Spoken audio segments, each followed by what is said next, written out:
Esa que tienen en sus manos es la fotografía de Simón Bolívar. Él, junto a Santander, Nariño, Caldas, La Pola, Manuelita, Antonia Santos y un sinnúmero de desconocidos e invisibilizados, hombres y mujeres a quienes la historia y el país les deben mucho, es el principal responsable de la independencia de la Nueva Granada, hoy llamada Colombia. Su misión, si deciden aceptarla, es contar a través de una obra de teatro qué pasó en la independencia, contextualizando cómo era la vida en la Nueva Granada alrededor de 1819, año en que se dio la batalla de Boyacá, con la que este país, su país, tíos, selló la independencia de la corona española.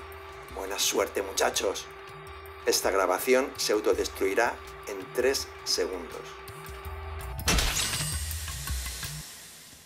Generalísimo Simón Bolívar, la independencia. El papel de las mujeres en la independencia es crucial. El pueblo que le ha hecho resistencia A la hora del relato, a la hora de los personajes en la historia. Sí, mira, uno entonces como una suricata así. Después se voltea y empieza a levantar. Así. Ay, Dios mío. Así. Bueno, bien. Me encanta que ya estén calentando, que estén entrando ya en personajes. Bueno, lo que vayan a improvisar hoy. ¿Prepararon cosas, cierto? Sí, bien, señor. perfecto. Aquí ya está lista la grabadora para que ahorita escuchemos el programa y podemos arrancar. ¿Y los demás? ¿Dónde están los demás? Haciendo ronda.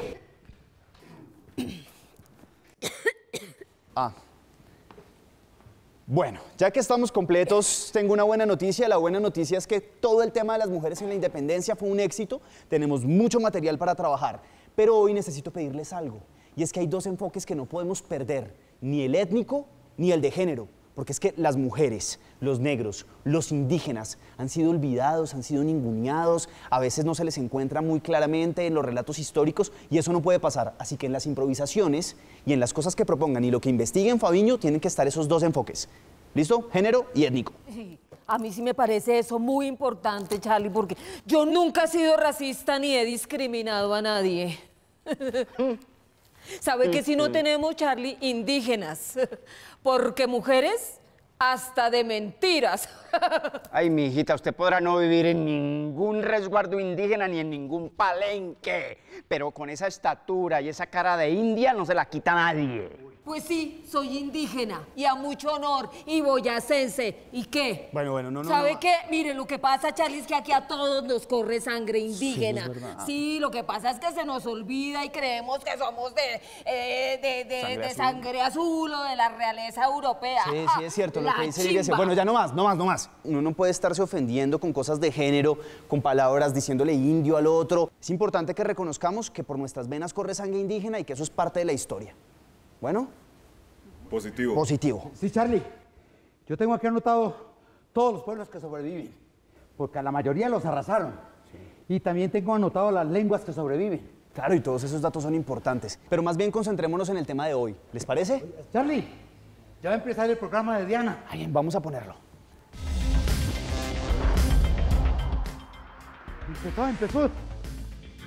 Empezó, Charlie. Buenas. Hoy vamos a hablar del grito de independencia del 20 de julio. ¿Qué fue lo que sucedió y qué importancia tiene? Lo que ocurre, bueno, puntualmente es la historia que siempre nos han contado. O sea, que esto pasó, que el día, que el florero, que tal, que el día del mercado, que uno pidió el florero, que no se lo dieron, que lo necesitaban para la recepción. Este cuento en sí mismo es una anécdota. Y es una anécdota que se repite de memoria. Pero esto tiene un contexto, una razón de ser, un porqué. Vamos a contar por qué es importante esto.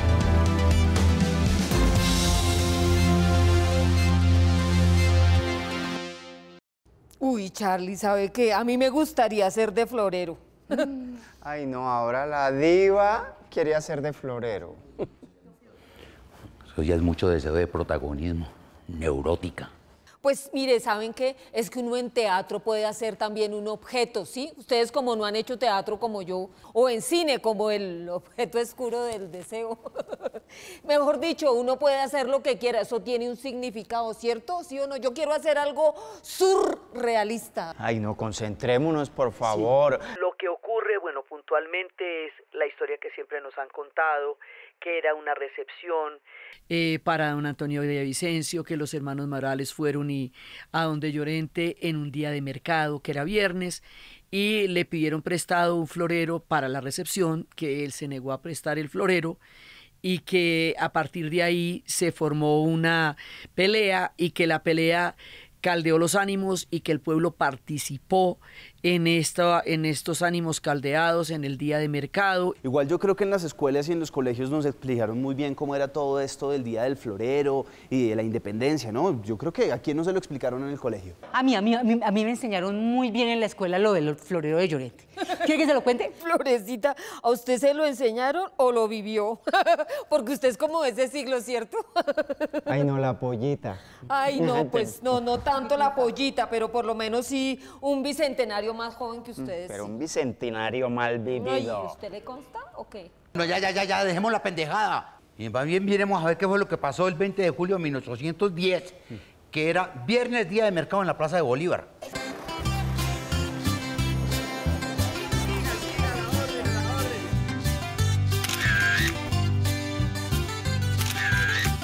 Esta historia consta de un escenario, un objeto, un mercachifle, algunos figurantes y muchos extras.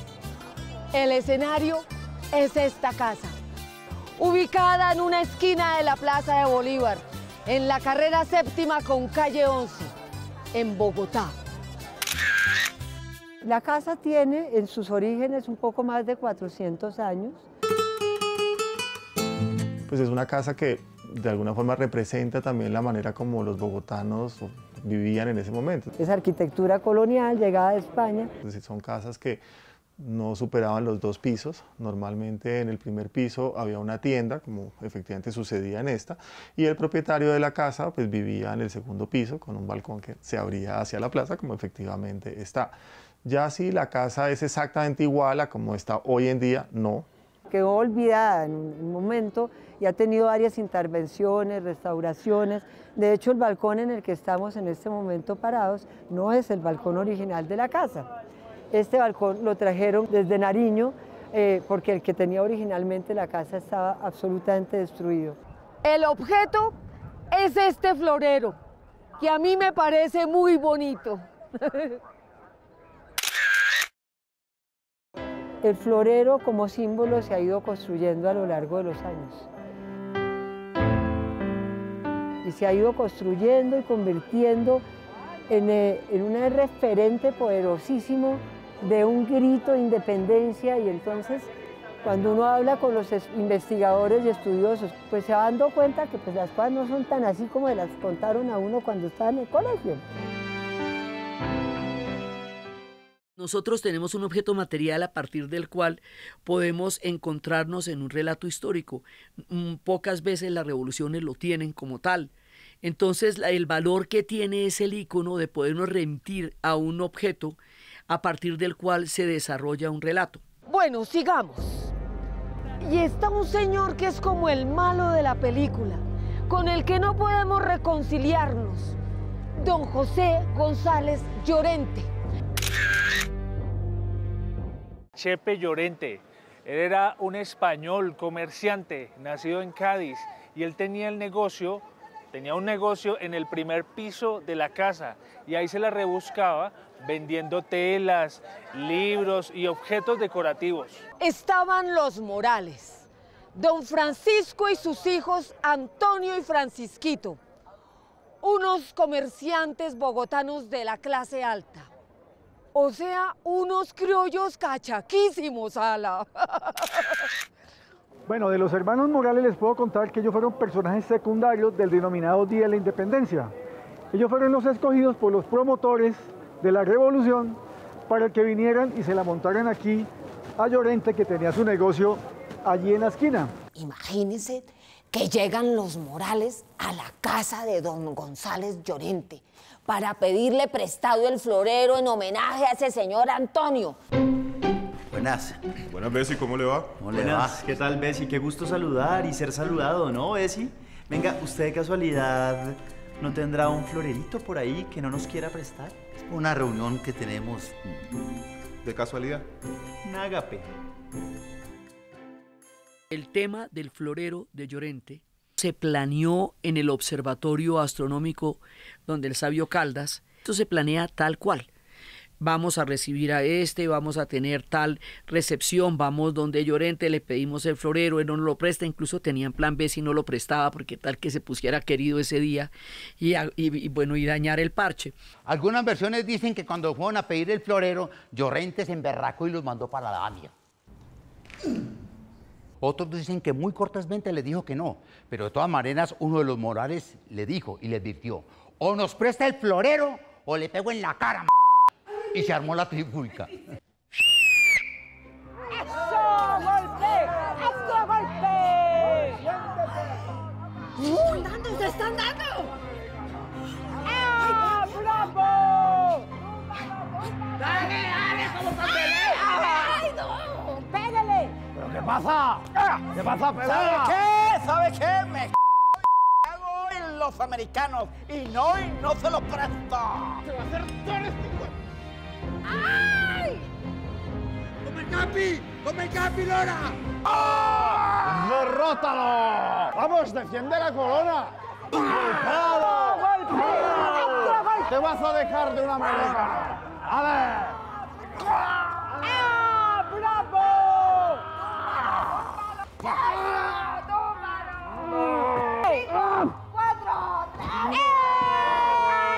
Me florero. Ahora, ¿quiénes son los que los planean? ¿Quiénes son los que están aquí? Esta generación, la generación que va a protagonizar todo el movimiento de 1810, es una generación brillantísima, porque también detrás de eso están las ideas de la Ilustración, y las ideas de la Ilustración tienen dos paticas: la parte científica, que va a ser la expedición botánica, y la otra parte son las ideas políticas. Y la expedición botánica va a generar un proceso de propia valía al reconocer la maravilla de nuestro territorio, al reconocernos al fin en esta riqueza increíble de territorio que habitamos. Nadie duda de que estamos en una naturaleza y en un territorio inmensamente hermosos y ricos y maravillosos. Eso es claro para todos. Esa claridad de la belleza inconmensurable y magnífica de la tierra que habitamos es el resultado del imaginario de la expedición botánica.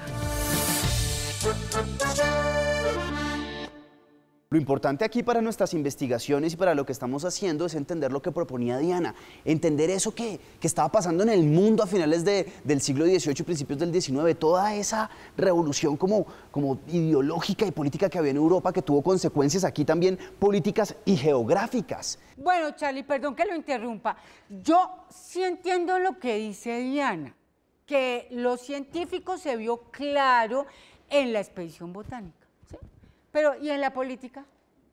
Y en la política, pues nos viene en vivo y en directo por la traducción de los derechos del hombre y del ciudadano por parte de Antonio Nariño, que le cuesta semejante carcelazo en Cádiz, porque eso es prometeico, es entregarle el fuego de los dioses a los hombres, dotarnos de derechos, hacernos entender como ciudadanos.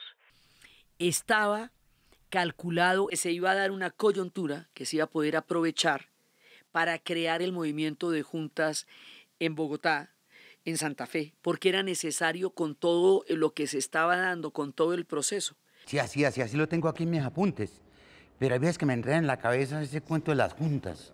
Sí, a mí sí me inquieta también eso de las juntas de gobierno, pues porque a una siempre le han dicho que el 20 de julio fue el grito y el acta de independencia, ¿sí? Pero eso de las juntas, la verdad, yo no entiendo. Bueno, para entender el movimiento juntero, las juntas de gobierno en el Reino de la Nueva Granada, es necesario ir hasta España. Napoleón había apresado al rey Fernando VII, al amado rey Fernando VII, y en su lugar había puesto a su hermano, José Bonaparte, a quien la historia conoce como Pepe Botellas. Entonces, ese hecho crea una convulsión no solamente en España, donde las provincias empiezan a rebelarse y a crear juntas autónomas, sino que necesariamente, al ser nosotros colonia de España, pues también eso iba a llegar hasta acá. Sobre el modelo político de las juntas, como se había dado en España, se da un movimiento de juntas en todo el continente. Hay juntas en todas partes. Hay juntas en Montevideo, hay juntas en Buenos Aires, hay juntas en Chile también. Y en lo que hoy es Colombia, también hay un montón de juntas, que la primera es la de Cali, pero va a haber juntas en Monpós y también va a haber en Cartagena. Es decir, el movimiento de juntas va a atravesar todo el continente. Y es en ese momento, cuando tiene lugar y en ese contexto, el tema del florero de Llorente de Bogotá. Lo que ocurre aquí, en Santa Fe de Bogotá, la capital del virreinato, es que se va a fraguar la reyerta para el 20 de julio de 1810, esa pelea que será el pretexto para que se arme un gran movimiento tremendo para arrastrar al pueblo, y se establece la Junta de Gobierno de la provincia de Santa Fe de Bogotá. Bueno, recapitulemos. Después de la golpiza del florero y la plaza llena con el pueblo alebrestado, gritando contra los españoles, los dirigentes de la revuelta pidieron cabildo abierto. Las palabras de don José Acevedo y Gómez, el tribuno del pueblo, son muy importantes porque el tema legal aquí hace la diferencia. Una cosa es que usted se proclame como junta, que es lo que está pasando en todo el continente, y otra cosa es que usted quede como amotinado. Entonces decía, si la gente se corre ahora, si se va para la casa, si se arrepienten, si no nos mantenemos en lo que estamos, pueden pasar después como amotinados y los ahorcan a todos. Imagínense toda la gente reunida toda la noche enfrente esperando a ver qué pasa. Pues estaban ya mamados, dijeron, no, pues nosotros más bien nos vamos y mañana nos enteramos. Entonces empezaron a dispersar. Aparece entonces José Acevedo y Gómez, se asoma al balcón y dice estas palabras. Si dejáis escapar estos momentos de efervescencia y calor, si dejáis escapar esta ocasión única y febril, seréis tratados como sediciosos. ¡Ven los grillos! ¡Ven los calabozos! ¡Ven las cadenas que os esperan! Ya entrados en gastos, esto nos tenemos que ir para un movimiento de juntas que se legitime como todos los demás movimientos de juntas que estaban actuando en ese momento en el continente. Ese es el sentido de las palabras de Antonio Villavicencio. Hacerle caer en cuenta a la gente de lo que se estaban jugando, y lo que se estaban jugando pues era el cuello, porque si no lo hacen como toca, los tratan de amotinados. El amotinamiento en ese momento tenía la horca. Si uno contrastara un poco los movimientos junteros de la Nueva Granada, tendría que decir que, por ejemplo, el que sucede aquí en Santa Fe de Bogotá, capital del virreinato, pues es un movimiento bastante como tibio, podríamos decirlo. La de Santa Fe no tenía una posición frontal de independencia en ese momento. Era algo que se podría pensar, porque no se estaba planteando de frente. Los movimientos de juntas tienen diferentes matices. Hay quienes de entrada plantearon una independencia total de España, que es el caso de Buenos Aires, la de Monpós también, la de Cartagena también. Esos ya se van de para independencia de una. En primer lugar, aquí nunca se dio el grito de independencia de la Nueva Granada. Se independizó la provincia de Santa Fe, pero a través de un acta de revolución contra el rey francés que Napoleón había puesto en España. Ellos amaban a su rey español. Los criollos y los españoles de aquí no se querían independizar de ese rey español, pero no querían al rey francés. No fue un grito ni se firmó el acta de independencia. Pero la Junta sí empoderó, le dio poder al pueblo para ya el 7 de agosto de 1819, ahí sí celebrar la independencia. Yo me siento engañada porque desde chiquitica izando la bandera. ¿Ah? En la escuela celebrando el grito de la independencia el 20 de julio y no fue así. Ay. Muchachos, estoy pensando en las improvisaciones y en todo lo que han investigado y creo que vamos muy bien para entender lo que fue el grito de independencia. Iniciamos un muy buen camino hacia lo que fue todo lo que sucedió en 1819. Esta historia fue reinterpretada, eso también es importante. Después, cuando al final de todo este termine siendo un país centralista, se reinterpretará la historia a partir del centro y el movimiento del 20 de julio y del florero tendrán la importancia casi única de un movimiento que se dio en todo el país. Pues a mí personalmente lo que más me sorprende para el caso colombiano es que nos expliquen que todo el proceso de independencia se originó por romper un florero. O sea, yo creo que de toda la historia lo más bobo me parece que es eso. Digamos, como difícilmente vas a encontrar un país que lleve un objeto a que desencadene un proceso de independencia como el nuestro. Los turistas vienen a ver el florero y se preguntan, bueno, ¿cómo así que por un florero se hizo la independencia? Entonces nosotros les contamos que hizo parte del proceso de independencia y se convirtió en un símbolo. Y queda el tema del florero como un relato fundacional. Esa historia es importante, sin duda, pero hay que contextualizarla o si no nos quedamos en la anécdota y nos quedamos que si el florero, que si al fin se cascaron, que si no se cascaron, que se dijeron. La importancia de lo que hicimos es declarar un acto político. Ese acto político es nuestra primera manifestación, nuestro primer manifiesto, nuestra primera presentación como un pueblo que está buscando su propia autonomía política. Es el nacimiento político de nosotros como proyecto de nación. Ese día empezamos un camino hacia construir un país, hacia construir nuestro país, pero parece que no lo hemos encontrado, porque en vez de celebrar nuestras diferencias, las acentuamos y las castigamos. Parece que más que celebrar independencias, estamos celebrando bicentenarios y ya. Yo sí creo que estos símbolos que encarnan como elementos de dominio, de poder, de opresión, de la guerra misma, definitivamente hay que deconstruirlos, hay que construir más bien símbolos que nos inviten a ser personas creativas, hacer de la sociedad y del país un espacio mucho más justo, equitativo y habitable. Yo creo que este tipo de símbolos, como al florero de Llorente, de pronto también romperlos.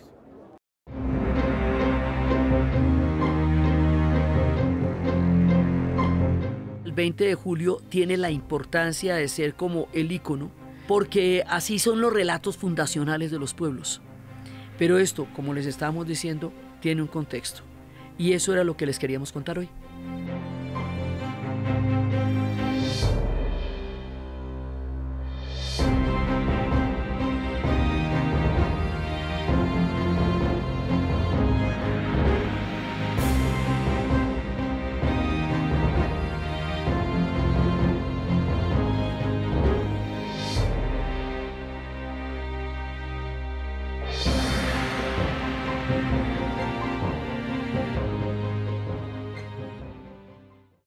Este programa fue financiado a través de los recursos del Fondo para el Desarrollo de la Televisión y los Contenidos de la Autoridad Nacional de Televisión.